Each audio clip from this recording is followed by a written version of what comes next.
Согласно регламенту, статья 138, пункт 7, там четко прописано, что генеральный прокурор должен в 3-дневный срок дать информацию Джогурку Кенеш по окончании следствия. Вы знаете о том, что 2 сентября этого года лидер фракции Бютин Кыргызстан Мадумаров был задержан, было проведено расследование. Дело на той неделе буквально ушло в понедельник, уже назначен процесс, сегодня предварительное слушание.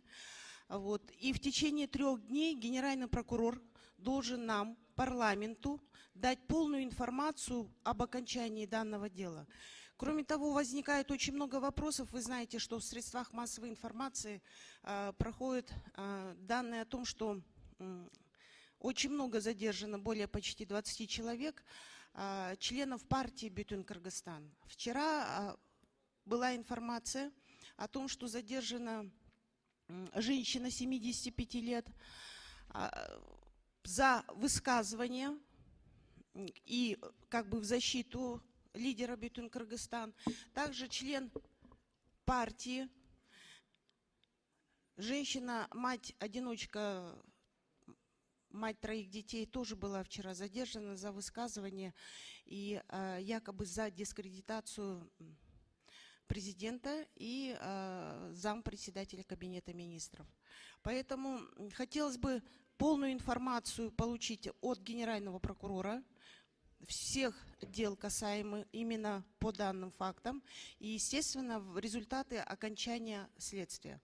Кроме того, это требование регламента. Кроме того, вы знаете о том, что согласно Уголовно-процессуального кодекса есть особый порядок производства расследования и рассмотрения уголовных дел в отношении первых лиц государства, включая депутатов Джогурку Кенеш.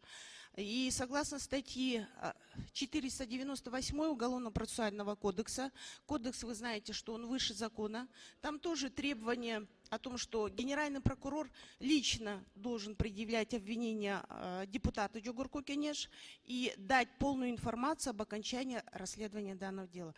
Поэтому прошу включить вопрос и заслушать генерального прокурора с полной информацией по этим всем поставленным вопросам. Решение фракции Бютин Кыргызстан у вас есть. Я прошу включить его в повестку дня. Спасибо большое. Рахмат. Бул боюнча башкы прокурордун маалыматы келип түшкөн. Сизде колуңузга бүгүн беребиз. Таанышып чыксаңыз болот. 5-ші микрофон.